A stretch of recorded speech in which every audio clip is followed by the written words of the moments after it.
Israel जितने front पर दुश्मनों को दहला रहा है, उन सब का एपिसेंटर है गजा।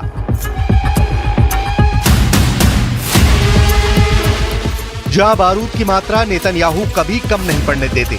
वजह है गजा में बैठा इजराइल का दुश्मन नंबर 1, हमास का चीफ याहिया सिनवार। लेकिन हफ्ते भर से सिनवार क्या कर रहा है, कहां छिपा है, किस तरह के हमले की प्लानिंग कर रहा है? नेतन्याहू पर पलटवार के लिए हमास का सरगना सामने क्यों नहीं आ रहा है? इसकी भनक तक किसी को नहीं। हिजबुल्लाह पर जारी इजराइल के सीरियल अटैक के बीच दुनिया 2 बहुत बड़े अपडेट से अनजान रह गई। बेरूत की बर्बादी और हिजबुल्लाह की टॉप लीडरशिप के सफाये से बड़ा तहलका गजा में मचा, लेकिन किसी को भनक तक नहीं लगी। इजराइल के सबसे बड़े दुश्मन की मौत का दावा किया गया है। हमास का नया चीफ याहिया सिनवार मारा गया। सिनवार की डेड बॉडी मिल गई। बस कंफर्म ये होना बाकी है कि याहिया सिनवार का शव कौन सा है। दूसरा अपडेट इराक से इजराइल पर शुरू हुए मिसाइल हमले हैं। इराक से ताबड़तोड़ मिसाइलें इजराइल पर दागी जा रही हैं। इजराइल का नया दुश्मन कौन है? इराक से दागी जा रही मिसाइल का ट्रिगर किसके पास है? इससे भी भयानक बात यह कि हमास का नया चीफ याहिया सिनवार मारा गया या जिंदा है। क्या हमास का नया चीफ सिनवार मारा गया? क्या डीएनए सैंपल से हुई सिनवार की शिनाख्त? खान यूनुस के कसाई को कैसे मिली साइलेंट मौत? हमास चीफ का ताबूत तैयार, 7 अक्टूबर का बदला पूरा। 7 अक्टूबर 2023 की तारीख से सिनवार गाजा की सुरंग में बने अंडरग्राउंड बंकर में ठौर लिए हुए था। Israel defence force Hamas chief की सुरंग के करीब कई बार पहुंची, लेकिन सिनवार कभी भी नेतन्याहू आर्मी के हत्थे नहीं चढ़ा। मगर अब दावा किया गया है कि इजराइल के एयर स्ट्राइक में सिनवार के चीथड़े उड़ गए हैं। सिनवार कई लड़ाकों के साथ मारा गया है। बारूदी धमाके में हमास लड़ाकों के शव इतनी बुरी तरह झुलसे हैं कि उनकी शिनाख्त नहीं हो पा रही है। मुमकिन है कि इन्हीं लड़ाकों के शवों के ढेर में सिनवार भी मरा मिल जाए।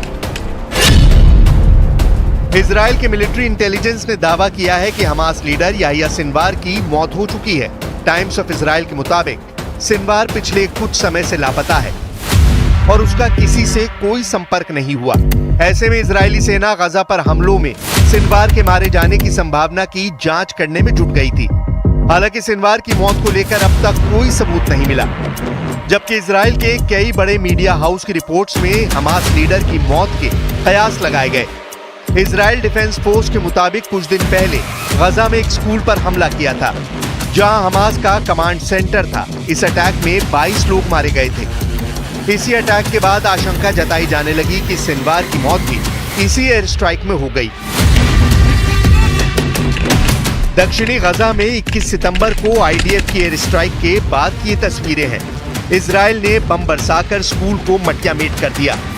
इजराइल के हमले के बाद लोगों ने हमले में महिलाओं और बच्चों की मौत की बात बताई थी।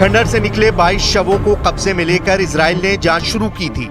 सिनवार की मौत के कयास इसलिए भी लगाए जाने लगे क्योंकि लंबे वक्त से उसने कोई बयान नहीं दिया है। न ही सिनवार सुरंग से बाहर आकर लड़ाकों के बीच देखा गया है। आखिरी बार सिनवार के महिलाओं के ड्रेस में सुरंग से बाहर आने की जानकारी सामने आई थी।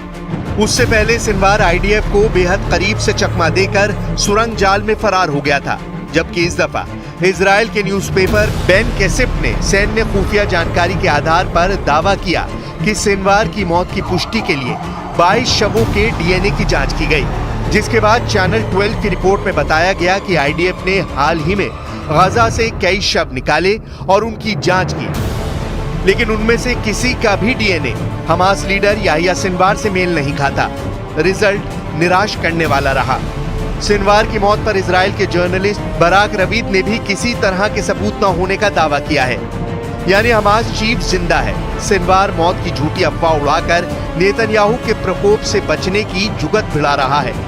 लेबनान में हिजबुल्लाह फ्रंट पर उलझे इजराइल फोर्सेस से बचकर सिनवार सेफ रूट तलाश रहा है, मगर सिनवार का बचना मुश्किल है। याहिया सिनवार इजराइल की हिट लिस्ट में सबसे टॉप पर है। इस हमास लीडर से नेतन्याहू सबसे ज्यादा नफरत करते हैं, क्योंकि सिनवार पूरे इजराइल को चिढ़ाने का कांड कर चुका है। पिस्तौल के साथ सिनवार की तस्वीर देखिए। इस तस्वीर की बड़ी खौफनाक कहानी है। 11 नवंबर 2018 को इजरायली स्पेशल फोर्स की टीम दक्षिणी गजा पट्टी के खान यूनुस में बड़ा ऑपरेशन अंजाम देने जा रही थी, जिसकी खबर हमास की खुफिया शाखा अल कसम खुफिया विभाग को लग गई थी। हमास के लड़ाकों ने तब इजरायली स्पेशल फोर्स की गाड़ियों को घेर लिया था। अल कसम का फील्ड कमांडर नूर अल दीन बराका इस ऑपरेशन को लीड कर रहा था। इजरायली फोर्सेस ने इस ऑपरेशन में कमांडर बराका और मोहम्मद माजिद अल करा को ढेर कर दिया था, लेकिन जैसे ही ऑपरेशन का भंडाफोड़ हुआ, इजरायली फोर्सेस मोर्चे से वापस लौटने लगी। लेकिन अल कासम लड़ाकों ने जोरदार हमला शुरू कर इजराइल कमांडोज को घेर लिया। तब इजरायली लड़ाकू विमानों, ड्रोन और हेलीकॉप्टरों ने पीछा कर रहे हमास के आतंकवादियों पर दर्जनों हवाई हमले किए। भारी हवाई कवर के बावजूद हमास के अल कासम ब्रिगेड के लड़ाकों ने पीछा करना जारी रखा। इस दौरान इजरायली सेना का एक हेलीकॉप्टर सीमा पर लगी बाड़ के पास उतरा और भारी गोलीबारी में भाग रहे इजरायली कमांडो टीम के जीवित और मारे गए लोगों के शवों को बाहर निकाला। इस मुठभेड़ के बाद हमास के अल कासम ब्रिगेड ने दावा किया कि उसने इजरायली एलीट कमांडो फोर्स की टीम को भारी नुकसान पहुंचाया है और उसके कमांडर को मार डाला है। मारे गए कमांडर की निजी पिस्तौल को याहिया सिनवार को तोहफे में दिया गया। उसी पिस्तौल को लेकर सिनवार नेतन्याहू को चिढ़ाता रहा है। सिनवार को हमास का सबसे कट्टर और खूंखार लीडर कहा जाता है। 62 साल के याहिया सिनवार को अबू इब्राहिम के नाम से भी जाना जाता है। सिनवार का जन्म गजा पट्टी के दक्षिणी इलाके के खान यूनुस के शरणार्थी कैंप में हुआ था। याहिया सिनवार को पहली बार इजराइल ने 1982 में गिरफ्तार किया था। उस समय उसकी उम्र 19 साल थी। 1985 में सिनवार दोबारा गिरफ्तार किया गया। सिनवार 1985 में हमास के संस्थापक शेख अहमद यासीन के करीब आया। सिनवार को गजा पट्टी में हमास चीफ का पद दिया गया। बीबीसी की एक रिपोर्ट के मुताबिक सिनवार ने इजराइल के लिए जासूसी करने के शक में एक आदमी को उसके भाई के हाथों ही जिंदा दफन करवा दिया था।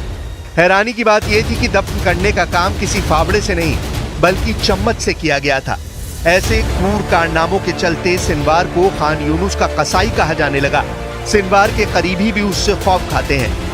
कहा जाता है कि जिसने सिनवार की बात नहीं मानी उसे वो मौत के घाट उतार देता है। सिनवार ने साल 2015 में हमास कमांडर महमूद इश्तीवी को टॉर्चर कर जान ले ली थी। इश्तीवी पर समलैंगिकता और पैसों की हेराफेरी का आरोप था। साल 2014 में सिनवार की मौत का ऐलान भी हुआ था। हालांकि कुछ वक्त बाद ये एक अफवाह साबित हुई। साल 2015 में सिनवार को अमेरिका ने आतंकी घोषित किया था। सिनवार को ईरान का करीबी माना जाता है। इस वजह से भी सिनवार इजराइल के दुश्मनों में नंबर 1 है। इजराइल डिफेंस फोर्सेस सिनवार के अड्डे के बेहद करीब है। रफा और गजा के बीच फैली सुरंगों के जाल में सिनवार के सीक्रेट अड्डे हैं। इजराइल के कमांडो इन सुरंगों में घुसकर मार काट मचा रहे हैं। जाहिर है सिनवार से सामना होते ही उसका खेल भी उसी तरह खत्म होगा जैसे हानिया और दाइफ का हुआ, क्योंकि नेतन्याहू को याहिया सिनवार के खात्मे तक सुकून नहीं मिलेगा।